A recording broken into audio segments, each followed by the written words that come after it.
नमस्ते। एक बात बताइए, बचपन से हमें क्या सिखाया जाता है? यही ना कि खूब मेहनत करो और जब सफल हो जाओ तो दुनिया को दिखाओ। पर क्या वाकई ऐसा ही होता है? असल में जो लोग पीढ़ियों तक राज करते हैं, बेहद अमीर और ताकतवर लोग, वो कभी अपना असली खेल दुनिया के सामने नहीं लाते। आज के इस गहरे विश्लेषण में हम ठीक इसी बात की तह तक जाएंगे। हम उन ऐतिहासिक और सिस्टमैटिक सच्चाइयों का पर्दाफाश करेंगे जो ये बताती हैं कि असल में दौलत और सत्ता कैसे हासिल की जाती है और सबसे जरूरी, उसे बचाया कैसे जाता है। चलिए शुरू करते हैं। अब अमीर बनने के बारे में सबसे बड़ा झूठ क्या है? आज का ये जो हसल कल्चर है, दिखावे की दुनिया है, ये हमें सोचने पर मजबूर कर देती है कि हर छोटी बड़ी उपलब्धि का ढिंडोरा पीटा जाना चाहिए। बिल्कुल गलत। 500 साल पहले निकोलो मैकियावेली नाम के एक बहुत ही चतुर विचारक ने कुछ ऐसे राज लिखे थे जो इतने खतरनाक थे कि उस वक्त उन्हें बैन कर दिया गया था। और मजे की बात यह है कि आज भी दुनिया के सबसे ताकतवर लोग अपने साम्राज्य को बचाने के लिए इन्हीं राजों का पूरी खामोशी से इस्तेमाल करते हैं। तो इसी के साथ आते हैं भाग 1 पर, सफलता का भ्रम। इसमें हम समझेंगे कि कैसे अपनी बाहरी छवि, यानी लोग हमें क्या समझते हैं, उसे कंट्रोल करके हम अपनी असली संपत्तियों को दुनिया की नज़रों और फालतू के खतरों से बचा सकते हैं। इसे ऐसे समझते हैं, एक शेर और एक लोमड़ी का फर्क। इटली के जियोवानी डे मेडिची की ही बात ले लीजिए। बाहर से देखने पर वो इंसान बिल्कुल आम लगता था, एकदम साधारण कपड़े, साधारण सा घर, बिल्कुल एक लोमड़ी की तरह जो भीड़ में कहीं छिप जाती है। लेकिन असलियत में वो पूरे यूरोप के राजाओं को पैसे उधार देता था। दूसरी तरफ शेर हमेशा दहाड़ता है, दिखाई देता है, और इसीलिए वो शिकारियों का सबसे पहला निशाना बन जाता है। जो लोग हर नई गाड़ी, हर नए गैजेट का दिखावा करते हैं ना, वो अनजाने में खुद के माथे पर एक टारगेट लगा लेते हैं। फ्लोरेंस के रेनेसा काल का एक और बहुत ही दिलचस्प किस्सा है। फ्रांसिस्को नाम का एक कपड़ा व्यापारी था। पहले ही साल उसे जबरदस्त मुनाफा हुआ, बम्पर कमाई। लेकिन उसने क्या किया? उसने गरीबी और संघर्ष का नाटक शुरू कर दिया। वो जानबूझकर पुराने कपड़े पहनता, लोगों से व्यापार मंदा होने की शिकायत करता। और इसका नतीजा क्या हुआ? उसके जो प्रतिद्वंदी थे, उन्होंने उसे कोई खतरा ही नहीं माना। सप्लायर्स ने उस पर तरस खाकर उसे एकदम सस्ते रेट दे दिए और बिना किसी की नज़र में आए वो खामोशी से काम करता रहा। सिर्फ 5 साल में वो शहर का सबसे बड़ा व्यापारी बन गया। है ना कमाल की बात? इस पर मैकियावेली का एक बहुत ही सटीक विचार है। ये मायने नहीं रखता कि इंसान असल में क्या है, बल्कि ये मायने रखता है कि लोग उसके बारे में क्या सोचते हैं। अपनी पब्लिक इमेज को इस तरह से कंट्रोल करना कि दुनिया को तो एक बहुत ही साधारण इंसान दिखे, जबकि पर्दे के पीछे एक पूरा साम्राज्य खड़ा हो रहा हो, यही तो ईर्ष्या और शोषण के खिलाफ सबसे मजबूत ढाल है। अब आगे बढ़ते हैं भाग 2 की तरफ, अंदरूनी खतरा। देखिए, बाहरी दुनिया से तो हम फिर भी बच सकते हैं, लेकिन सबसे बड़ा खतरा अक्सर हमारे बहुत करीबियों और ज़रूरत से ज़्यादा एक्सपोजर से पैदा होता है। ये जो टाइमलाइन है ना, ये डरावनी ज़रूर है, लेकिन बिल्कुल सच है।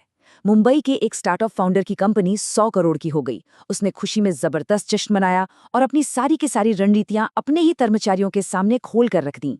लोगों से वाहवाही पाने की इस भूख का नतीजा बहुत ही भयंकर था। पहले 6 महीने में उनका सीटीओ सारी टेक्निकल नॉलेज लेकर रफू चक्कर हो गया। 12 महीने होते होते मार्केटिंग हेड ने उसी सेम मॉडल पर अपनी एक नई प्रतिद्वंदी कंपनी खोल ली।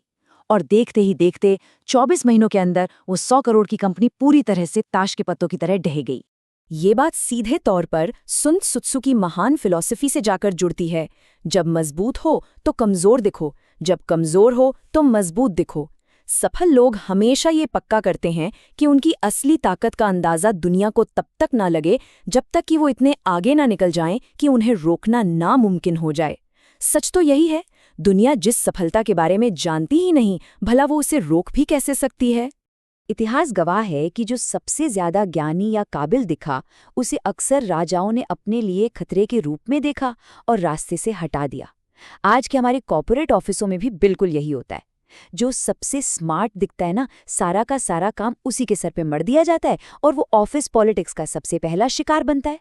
इसीलिए अपनी सफलताओं का सारा श्रेय चुपचाप किस्मत को दे देना, ये एक बहुत ही बेहतरीन रणनीतिक ढाल का काम करता है। तो अब हम आते हैं भाग 3 पर, परछाइयाँ और सिस्टम। यहाँ हम ये समझेंगे कि दिखावे वाली संपत्तियों और खामोशी से दौलत बनाने वाले सिस्टम में असल फर्क क्या होता है। मान लीजिए किसी इन्फ्लुएंसर के 5 मिलियन फॉलोअर्स हैं। वो बाहर से बहुत पावरफुल लग सकता है ना?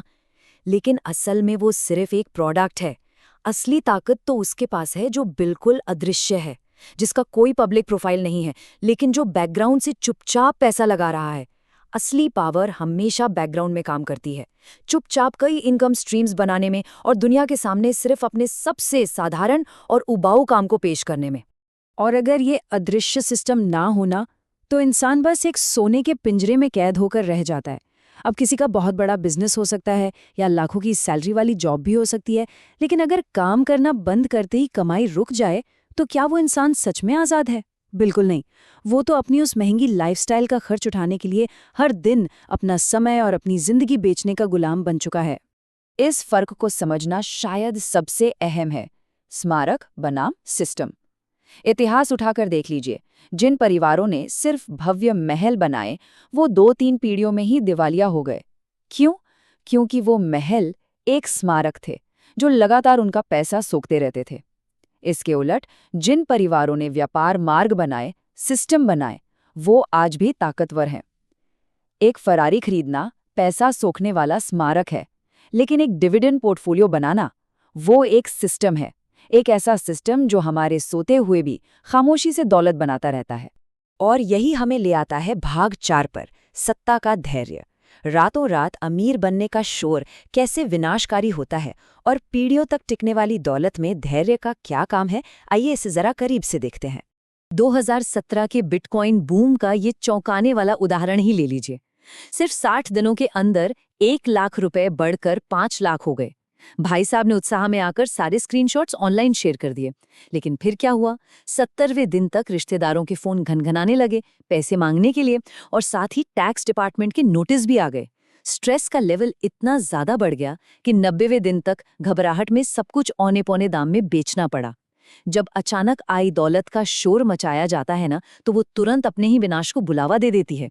मैकियावेली ने 20 साल तक राजनीति को बेहद करीब से देखा था और यही निष्कर्ष निकाला कि जो बहुत जल्दी चमकता है वो उतनी ही जल्दी बुझ भी जाता है। असली दौलत धीरे धीरे चुपचाप बिना किसी स्क्रीनशॉट या सोशल मीडिया घोषणा के बनती है।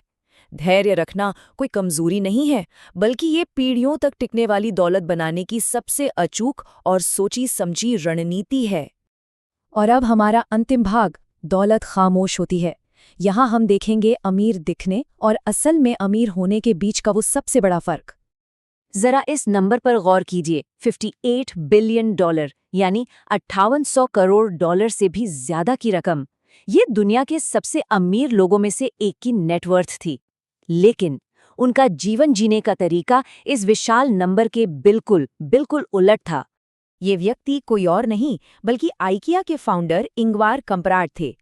इतनी अकूत संपत्ति होने के बावजूद उन्होंने जिंदगी भर इकोनॉमी क्लास में सफर किया, 15 साल पुरानी कार चलाई और ग्रोसरी खरीदते समय डिस्काउंट कूपन तक का इस्तेमाल किया। लोग उन्हें कंजूस समझते थे, पर सच क्या है? सच तो ये है कि ये उनका एक सोची समझी रणनीति वाला छलावरण था, एक कैमोफ्लाज। अनचाहे ध्यान से, लोगों की ईर्ष्या से और बाहरी उम्मीदों के उस भारी बोझ से खुद को बचाने के लिए उन्होंने जानबूझकर ये अदृश्य जीवनशैली अपनाई थी।